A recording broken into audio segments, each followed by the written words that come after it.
Eric Byron is a tech advisor, a podcaster, and an ex-professional juggler. I'm not sure if I should use the X or still is. And his superpower is his ability to see the big picture and clear through the smoke and noise to get at root issues. He spent 6 years as a development director for Electronic Arts, EA Sports, but his real job was in entertainment at Walt Disney World in Florida, where he worked there for 11 years. And it was during his time there that Eric discovered his superpower. The topic of today is about Agile leadership, and Eric is going to share with us how we can apply Agile leadership at work and in life to enhance our performance and well-being. Eric, over to you to say hello to our guest today. I'm super excited to host this chat with you. Yeah, well, I'm thrilled to be here. This is going to be really, really fun and a topic that I could talk endlessly about. I love talking about Agile leadership. So great to be here. Thank you. Eric, so just to level up with the audience who might not have heard of Agile leadership before, first of all, what is Agile leadership and where did you learn it? Good question. So what is Agile leadership? I define it as kind of a process of adapting and evolving, right? So as a person and as a leader, and I describe it as using all your senses, right? So Agile leadership is really about gathering data and then kind of assessing that new information and then adapting, right? So that's really kind of the definition of Agile. Or Agile leadership. There's a lot more to it than that, but I'll give you that quick definition. Does that work? Works for me. But you wanted to know where I learned. This is a lifetime, right? This is the part of it, right? Being an Agile leader is also that it's not a destination, right? It's a journey. This is something you constantly have to relearn and redo and, kind of check yourself. Am I really being Agile here? Or am I kind of stuck in my ways and I have, my perception of things and I'm afraid to change? All my life, I've been learning this. So what else? You got more questions for me? Yeah. Well, I've got a lot of questions that I want to ask you. Depends on where we want to start here now. The juggling part. How did you pick that one up? Juggling. All right. So, yeah, of course, there's a story there. We love stories. I grew up in Massachusetts, and one of the things the family liked to do, we had a big yard, big enough to have softball games, right? Baseball with a bigger ball, right? Softball.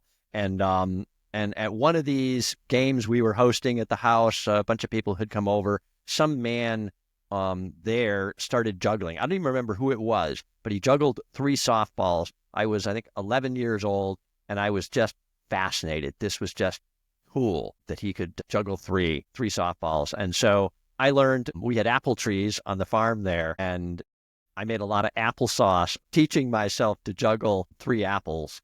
But anyway, I was hooked. I learned at 11, self-taught. I did my first show when I was 14. And at 17, I did my first paid performance. Kind of, the next 30 years almost, I continued to perform as a juggler. What's the maximum number of balls that you can juggle at the same time? In shows, I did have one trick with 7 that I did. So, 7 objects.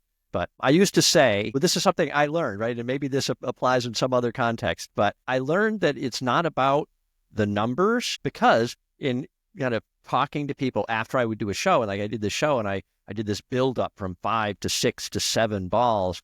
And then I would ask people how many I juggled and they had no idea, right? And I realized that people really can't comprehend the difficulty beyond 4. Right? When you go from 3 to 4, they have this sense that it's more difficult.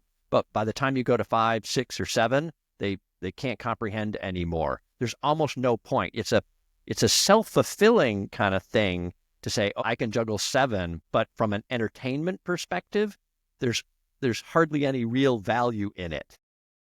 People don't understand, they can't comprehend it. So I actually focused much more of my performance stuff on 3 objects, 3 or 4, and trying to do more kind of fun, visually interesting things with a smaller number of objects because it was more entertaining than the spectacular 7-ball thing that nobody can even comprehend how hard it is. And you run a very successful and popular podcast, Eric. I was wondering if I could ask you, with all the ed tech leaders that you have interviewed and spoken to, and we live in such a VUCA world, volatile, uncertain, complex, and ambiguous, just to break down the acronym. What are you what insights, what are you hearing from the education leaders in this field, and what have you learned? How many interviews have you done so far? Oh, I've done over 50 episodes. I think I have about 35 of those are interviews. So yeah, I've talked to a bunch of folks from all over the world too. That's been really a fun part of this, is getting perspectives from, Germany and Australia and all around Asia, of course, the US. I've had Canada, Mexico, say France, I don't know, all over the place. And generally speaking, so my show is kind of about optimism, right? It's not about complaining about things. It's about what can we do? What are we doing out there that really advances education, makes it more accessible? One of the things I talk about a lot is I believe education is the great equalizer, right? So in a world where there's a lot of frustration about, those that have and those that don't, and, this gap seems to be growing, but, we focus a lot on what we can do and what is being done out there to make a good quality education available to everyone, to every child, and continuous education, right? That it's not just a period of going to school and we stop learning after that, right? We all know that education, learning is a lifelong journey. And how can parents? Well, I have two children. What's your take on how parents should adapt in this new world? How should we parent at home? Well, get involved. This is one of the things we talk a lot about also, is adjusting beyond just academics and really looking at the holistic individual, their social and emotional skills. Now as we talk about the impact of technology, we really want to focus on, critical thinking and problem solving, creativity, curiosity, right? These are the things that really, really matter in a world where AI can answer all the questions, right? Knowledge isn't nearly as important anymore, but the ability to think, the ability to, be in tune with your own, right? Why do I think this?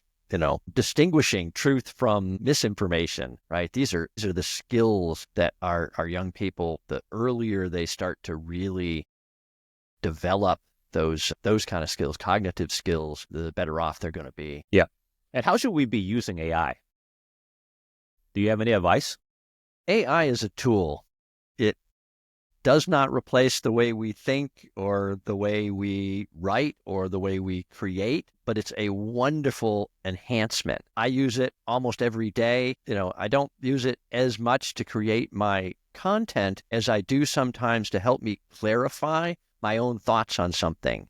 So when I've got something I can't quite get the right words for it, or I know my explanation may not resonate with everybody, I'll throw it at AI and say, kind of explain this back to me, right? What's another way to say this? And sometimes that's just brilliant, right? It comes back and it gives me 3 different forms and says, oh, this one, kind of for maybe a more intellectual kind of approach, and this one's a more social kind of approach to, to the topic. And sometimes that just gives me great kind of new perspective on how I might approach my own content that I create. So I think it's a wonderful tool used right, but it can also be used very badly as well. And going back to agile leadership now, I was wondering if you could also share maybe what are some of the characteristics in terms of how you define agile leadership and how people can then apply agile leadership to what they're doing.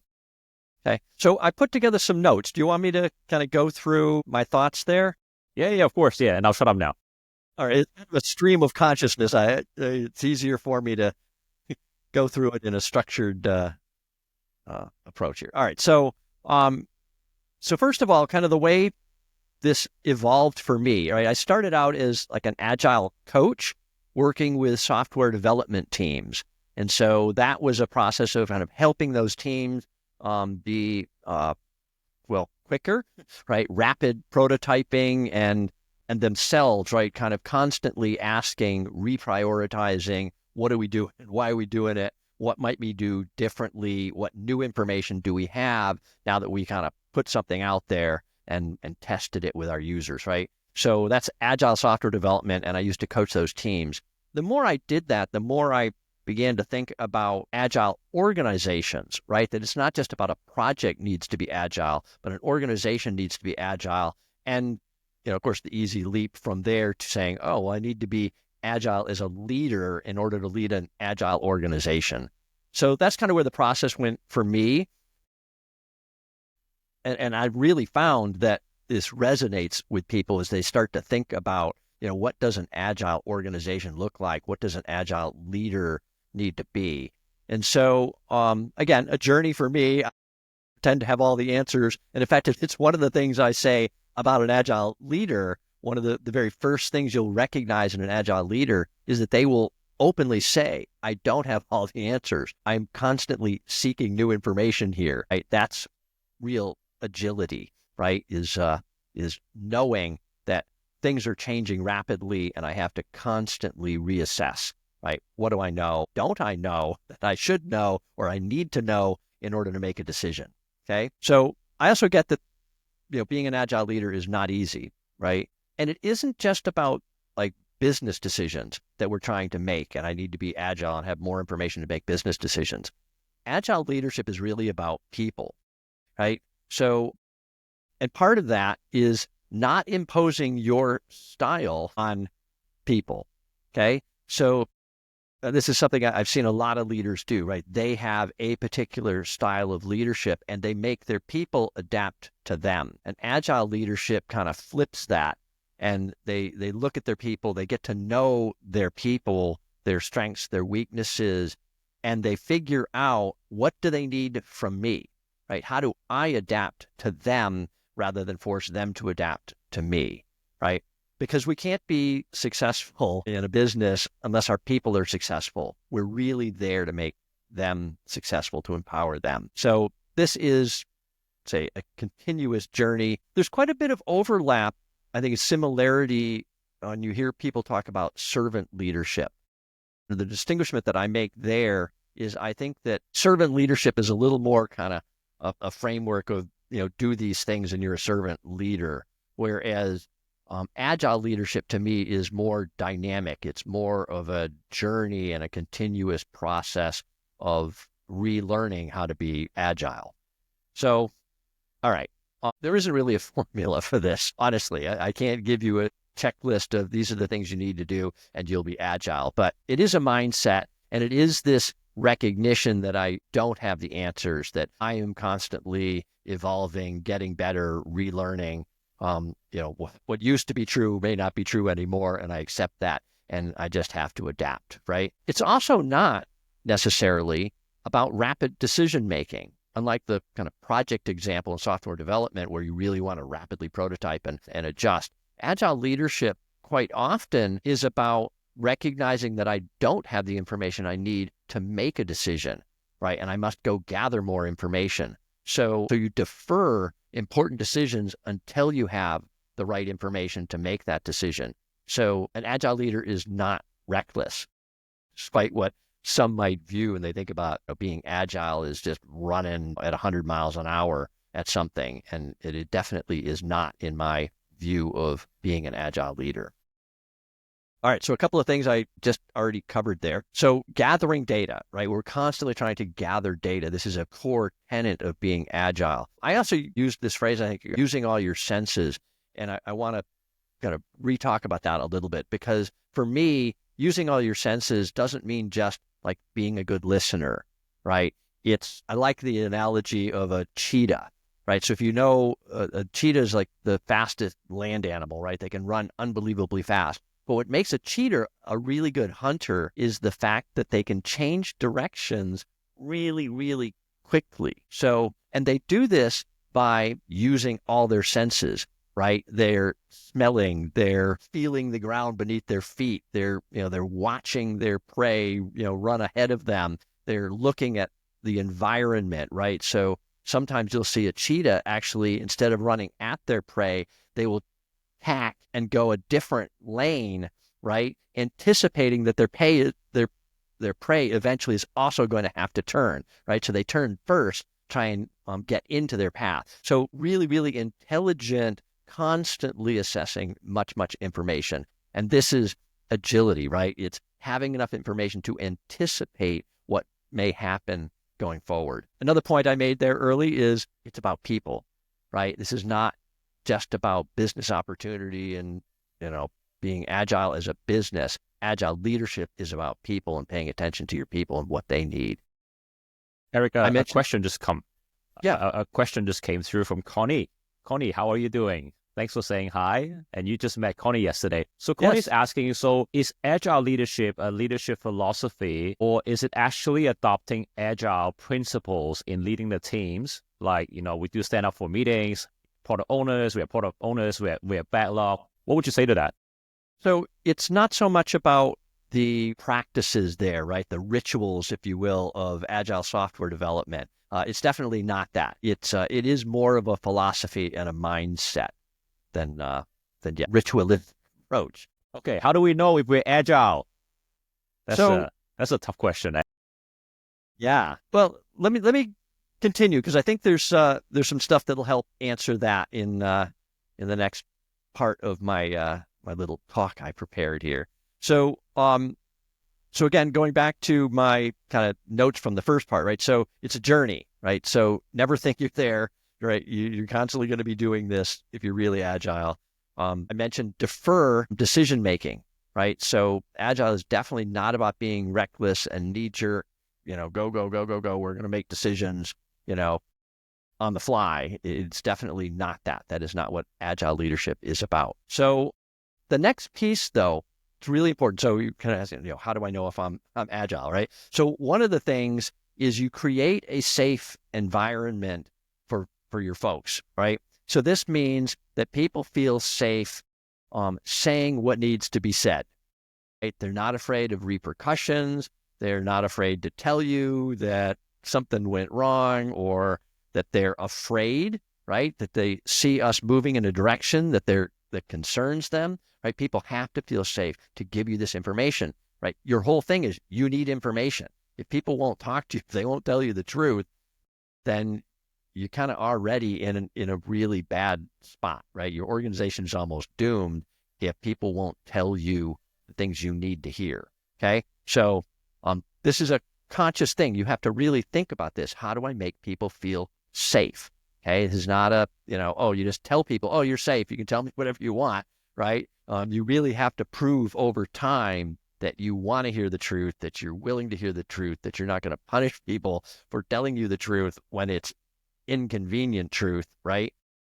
So this is something you have to work on. You have to earn that trust, build that trust with people so they feel safe. Another concept I talk about with agile leaders is a focus on value. So what this means to me is that it's not just about making sure everybody's busy, right? It's almost that difference, if you will, between leadership and management, right? When you manage somebody, you just want to make sure they're busy and they're productive, but they could very well be doing busy work that doesn't really add value.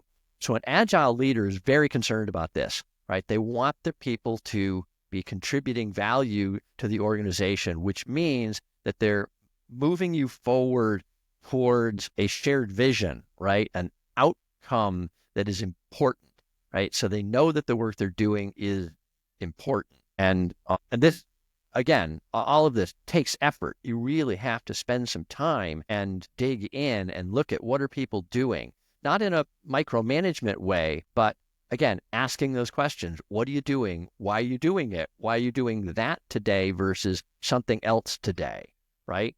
And we see a lot of organizations. I see this all the time. People seem to be just frantic. They're running around crazy. Everybody's working hard. Or what you're measuring is, right, I've seen this type of leader or manager, right, where I'm measuring how many hours people are working. or how many tasks they got done, how many deadlines did they hit, right? Versus really measuring the value and the outcome and what did we achieve as an organization, not as a list of tasks that somebody had to perform.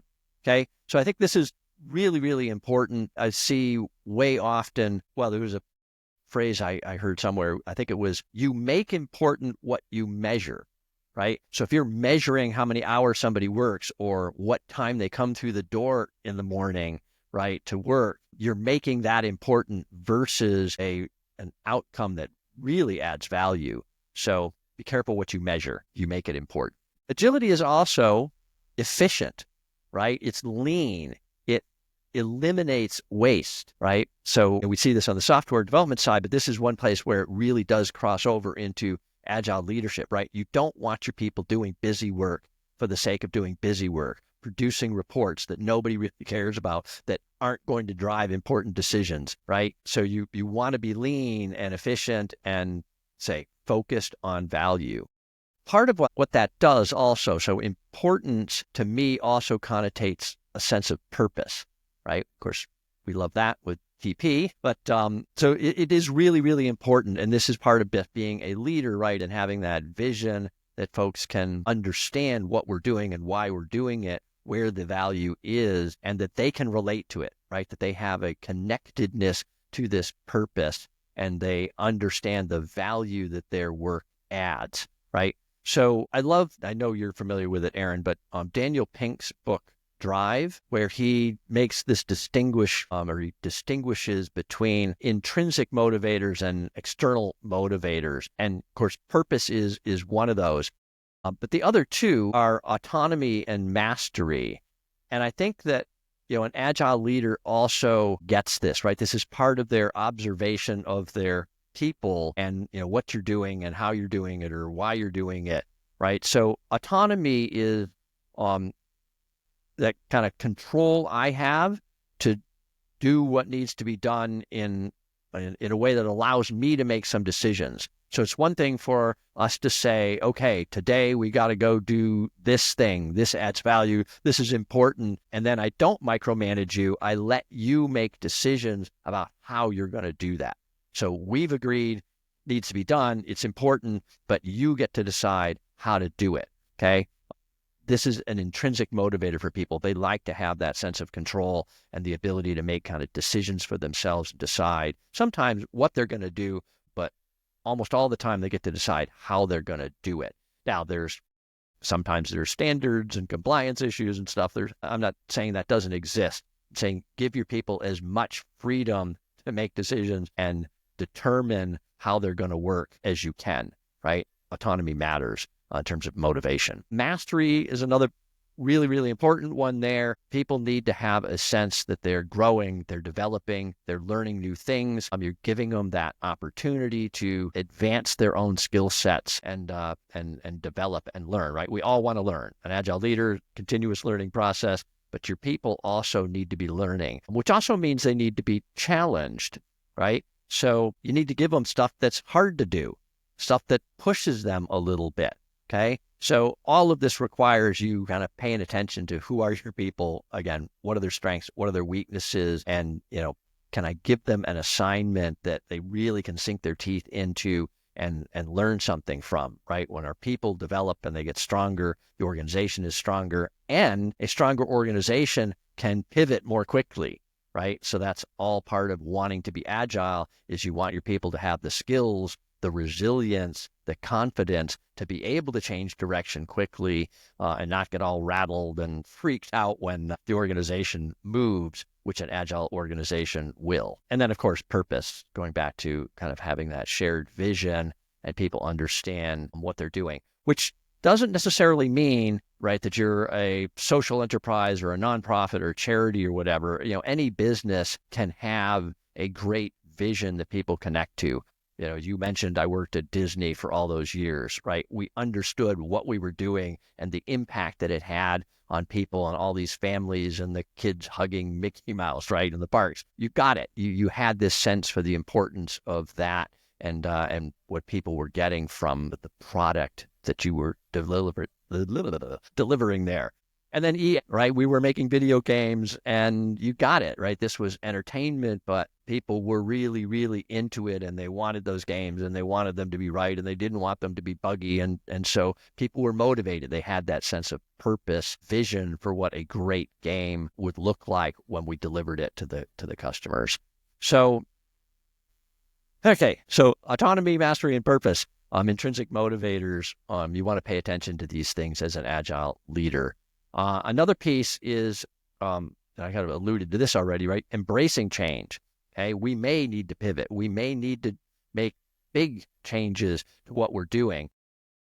So you have this kind of willingness as an agile leader to take calculated risks, right? You have to go try things and you have to learn from failure, right? This is part of the process. Failure is a learning opportunity. And so an agile leader always looking at it that way, right? That we have to try new things. We have to push the envelope a little bit. And this goes back to that safe environment, right? Where we've said we've created an environment where people can speak up. We also have to create an environment where people are okay taking some risk and failing and then acknowledging, I tried something and it didn't work out, right? And they don't feel punished for that. They don't feel publicly humiliated for admitting that they failed on something. This is almost rewarded, right? You took a little risk and you learned something from it. What did we learn?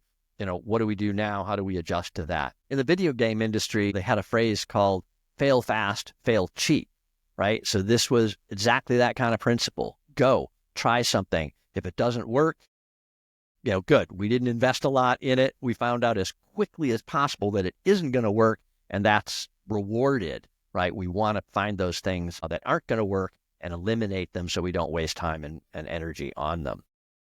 Yeah. Eric, got a couple of questions. I've actually been typing up a lot of those while you're speaking. And okay, actually got a bunch of questions that I wanted to ask you, but if I wait till the end of our conversation, I believe that it might take another hour to wrap up this conversation. Okay, yeah.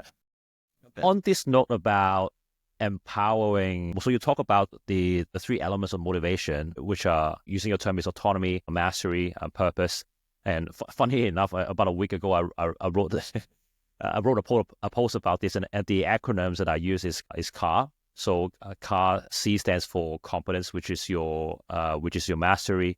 A stands for autonomy, which is exactly the same, and R stands for relatedness. I didn't come up with this. Two psychologists came up with the self-determination theory, and those are the three elements that people need to motivate themselves, or we need to empower other people, our teams, to be able to do what they love, right? So the question that what I want to ask you is, you talked about building a culture whereby people feel safe and they can take risks. I've got two questions for you. In the modern world, where a lot of companies are still running on meritocracy, where we do end of the year bonus, we praise people on their achievements, the numbers that they bring in, how do we tackle that? Number one. So that's my first question. My second question is, in a big organization, how do we balance between letting people to take reasonable risks and safeguarding the interests of the company? So I've got two questions for you. Okay. So the first one, again, really goes back to this kind of measure, or you make important what you measure, right? So as an organization, and you're going to do that year-end review kind of thing, right? This is where, I think you really have to be careful that you're not measuring output versus outcome, right? And my classic example of measuring output versus outcome is in football, right? So there are goals, there's shots on goals, right? There's a whole slew of metrics that you could measure about a game, right? But they're all output, right? The number of goals I scored don't matter necessarily if the outcome was I lost, right? So I'm not necessarily going to reward you because you scored a goal if the team lost, right? So the outcome is the win. So when we measure our employees' performance, right, it doesn't matter if they did everything we told them to do, but, the organization wasn't profitable, or the organization didn't hit some major goal that they had, right, for the organization. And that shouldn't be, again, just about sales numbers. So many companies, right, just They got to quantify everything, and it's all about the numbers, all about the money. But to me, agile leadership is also about that strength of the organization. How many great people did we hire this year? How many people did we develop this year? How many people did we promote this year? What do we know about our turnover? When people left, did they leave because they were trying to get away, or did they leave because there was a better opportunity somewhere, right? If there was a better opportunity for them, I'm happy for you. Go blossom in the world, right? That's a good thing if people are developing skills that also make them marketable. To add to your point, when I was working at Hay Group, we've done years and years of research and over many decades. The number one reason why people leave their job is not because of money. The number one reason why people quit their job is because of the manager. But they just wouldn't tell you. They wouldn't tell you the brutal truth in their exit interview because they don't feel safe. Well, safety. Exactly. This is so key in, I had a story from EA, a game team who I won't give specifics here, but there was a team that was working on a product and half the team knew, they were effed. This was not going to work. They were trying all kinds of new technology. They had all these risks, and the team knew this is never going to happen. We're never going to be able to deliver this game. But management created an environment where the people were afraid to speak up and say the truth, and stand up in a meeting and say, this isn't going to work. And they wasted 6 months building stuff, and then finally had to have this moment of, recognition that they had just spent 6 months and $1 million or whatever building something on a technology that couldn't handle what they were trying to do, and they had to completely reset the whole project, and it was a huge embarrassment to the studio. And the whole problem was people didn't feel safe, that there was this momentum. Oh, we're going, this is going to be great. And there was all this PR and talk about how incredible this game was going to be that they were building. And the team knew it's a wish, it's a fantasy, we're never going to pull it off. But nobody wanted to raise their hand and say, this isn't going to work. So yes, you can cost the business a lot when, fortunately, EA was big enough to survive, a write-off like that. But many game companies, smaller game companies, they can't.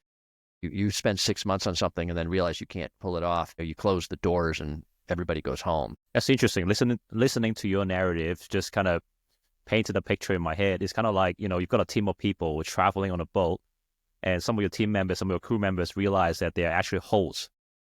Your boat is actually leaking water. Yes. And they don't tell you. They were so scared. They don't tell the captain because they don't have that. They don't feel that safety to tell the captain. And eventually, right. you guys will blame them together for making the holes. Right. Exactly.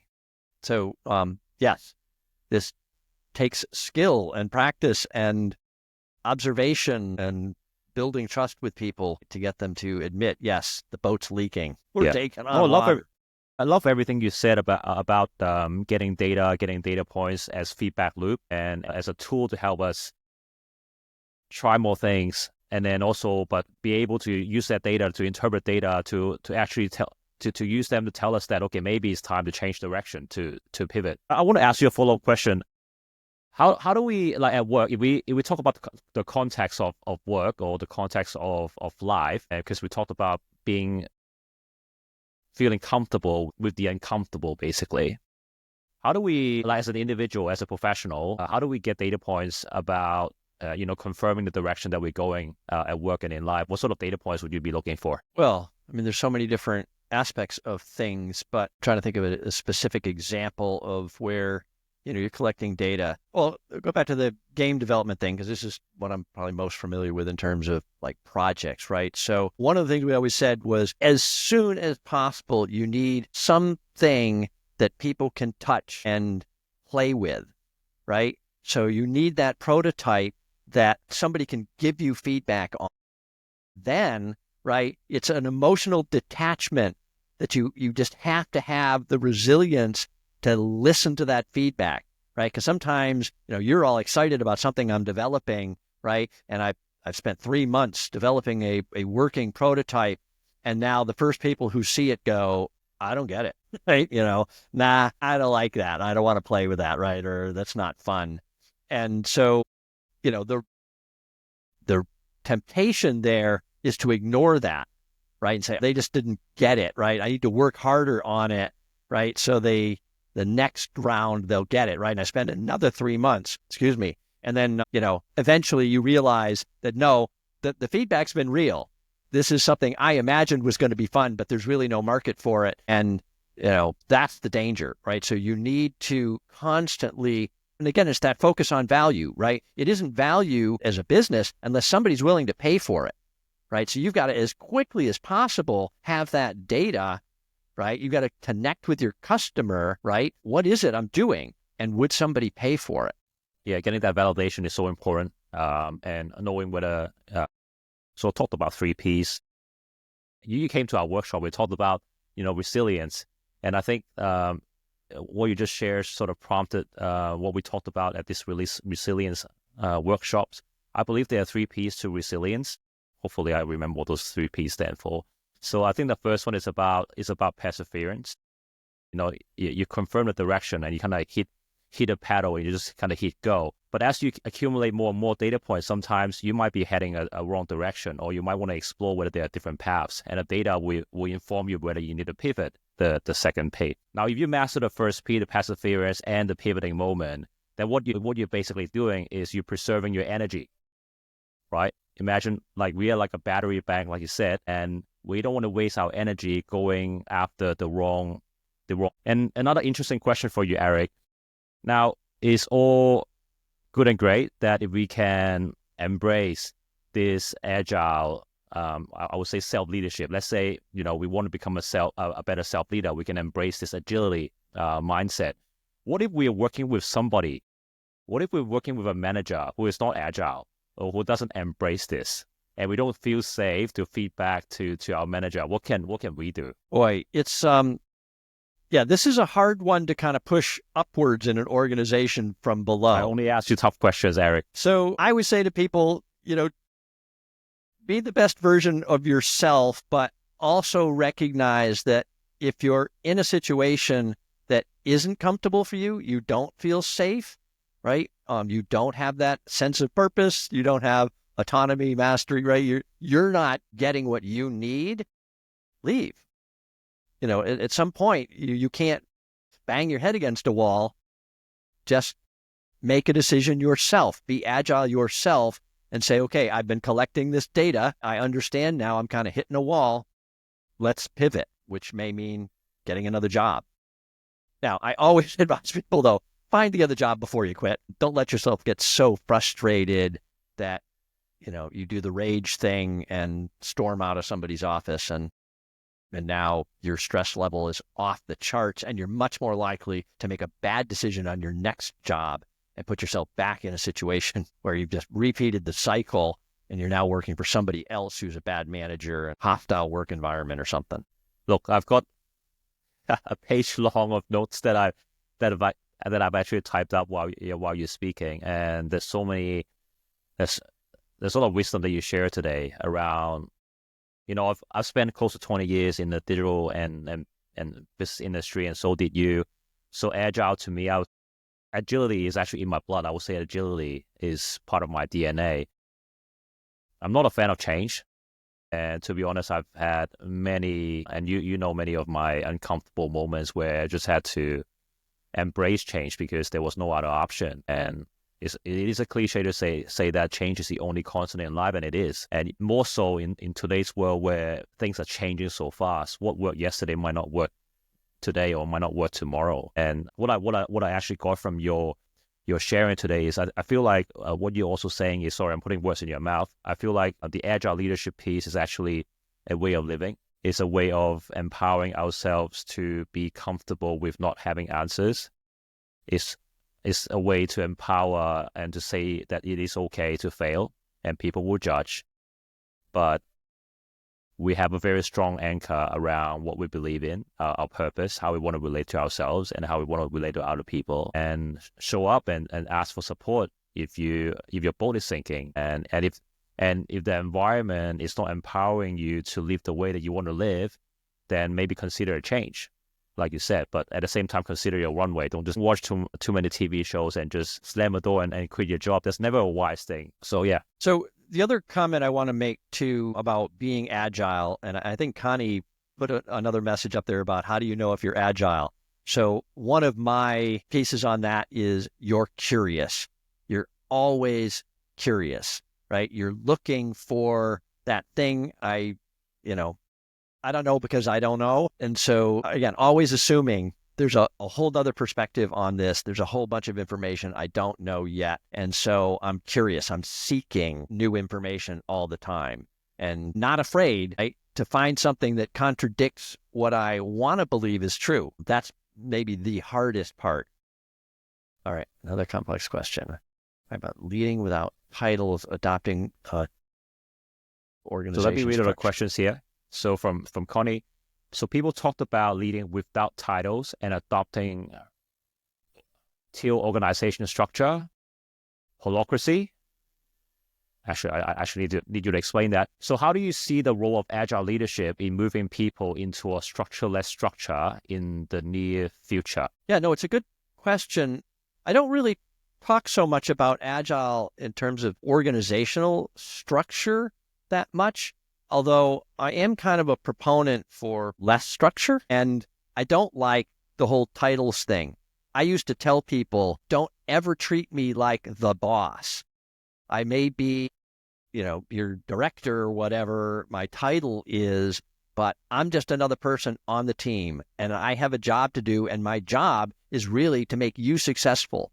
So you got to tell me what you need, right? Don't do something just because I told you to do it, right? And I'm the boss. That's not how this works, right? You got to treat me just like anybody else on the team. I'm trying to get things done. I'm trying to move things forward. I'm trying to knock down any barricades or speed bumps in your path, right? So you got to tell me what those are, what you need, and then I will go fight for you. So that's kind of part of that attitude, right? That's kind of the servant leadership side of it, right? Where we're saying, yeah, I'm here to serve you, not, you serve me as the boss. So yeah, titles don't really matter. It's a role. It's something I do. And, hopefully, if I'm an agile leader, I am uniquely equipped to do this. You have your expertise and your contribution, the way you add value as an individual is different than other people on the team. So value what I do, I value what you do, and the titles don't matter so much. I learned a new term today. I've actually haven't heard of holacracy before. So just for the listeners, just to clarify this term. So holacracy is a method of decentralized management and organizational governance. A couple of things came to mind from the question that Connie just posted and from your sharing, Eric. I just remember one of the things that Simon Sinek said in one of his talks around sort of empowering people and, leadership being a title. And I remember him saying something very profound, like leadership or being called a leader is not an entitlement. It's actually a responsibility where you have people to look after. Listening to you and the question kind of prompted me with what Simon said in one of his talks. The second thing that prompted me in my head was one of the things that Jensen, the CEO of NVIDIA, said in one of his media interviews too. So apparently Jensen doesn't do one-on-one. He doesn't do much one-on-one conversations. So when he has something important to say, he doesn't believe in structure, doesn't believe in hierarchy, and he says it to everyone. So if he's doing a town hall, if he has feedback for one of his direct reports, he would just do it in a social setting where everyone gets the same message. So I don't know if these two provide more context to your questions, Connie, but love to hear your thoughts as to what Eric and I've shared in related to your question too. Anything else you want to add, Eric? Comment on that last bit. So I kind of go with the opposite philosophy.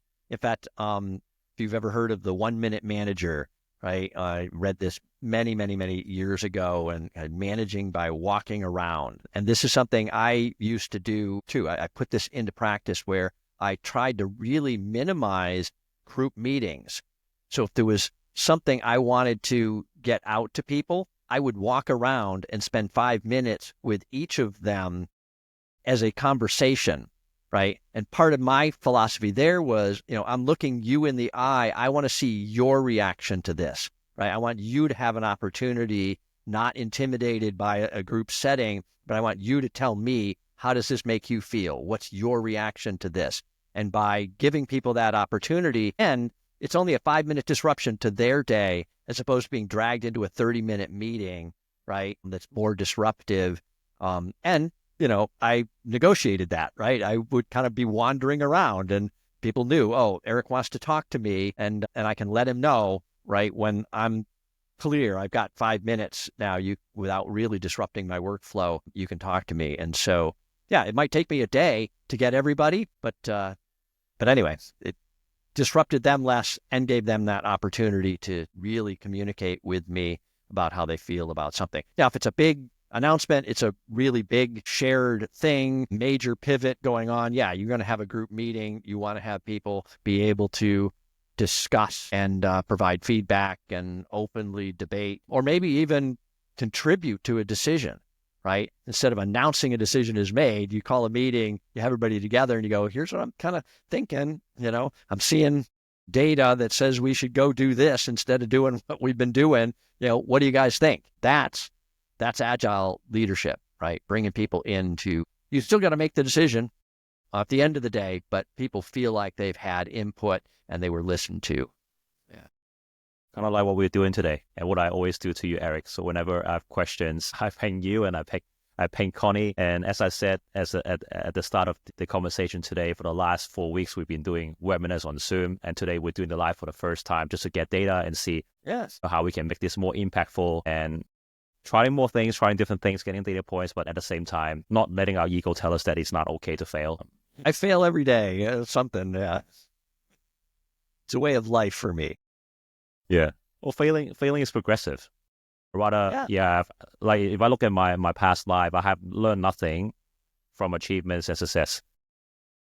But every time I fail, every time that I had setback, they taught me a very valuable life lesson, something that I will carry forward for the rest of my life. So I think we should celebrate failures more, like you said, and love everything you said about getting data points and in an organization and also in our own life to make sure that we are journeying on the path that we've dreamt of all our life. Any last inspiring words from you before we close off? No, I was just going to say, if anybody wants to talk about this stuff, I have mentored many young entrepreneurs and startup founders, particularly in the ed tech space, these days. Yeah, if there's people who want to reach out, find me on LinkedIn. We can, post the link there, I guess. It's a good place to start. Or they can look for me on my YouTube channel. I've got the Education Innovators Podcast. Right, the Education Innovators Podcast. And so, and my email, I think, is in the show notes there every time. So you can email me if you want. But yeah, reach out. I'd love to talk about this stuff. And I hope I can help some people be more agile. Thank you so much for spending an hour of your time listening to Eric and myself. So we are from Transformative Purpose, a personal growth platform for entrepreneurs, corporate professionals, and writers to learn, grow, and evolve together. We have other free growth resources in the public domain, including a podcast called Catch Your Purpose. It used to be called Transformative Purpose, but I realized that a lot of people have issues spelling Transformative Purpose. We've recently rebranded it to Catch Your Purpose Podcast. You'll find both English and Chinese interviews that we've done with inspiring business executives, professional athletes, and thought leaders from all around the world. We also have a newsletter, and from time to time, we run different summits, workshops, networking sessions, and talks, both in person and online, which you can check out. And we also have the Purpose Club, which you can also join and collaborate with a close group of people who are interested in personal growth, career growth, and business growth. Again, thank you so much for joining the call today. Right? Yeah. I'm member number 1 of the Purpose Club. Yes. Eric Byron is actually, our member number 1, our very first founding member of the Purpose Club. So if you are interested, please check it out. So thank you so much. That an hour just went through like a blink of an eye. And my intention is to do this weekly. And if you find this useful, please come back and also help us share the word. And our vision is to build a more positive world so everyone can evolve together in the new world. All right, Eric, thank you so much. I hope you had a beautiful weekend and it was fun. And thank you so much for spending time with me this morning. Happy Friday to you too. All right. All Bye. right, see you, buddy. Bye. Bye, Connie. Bye, everyone.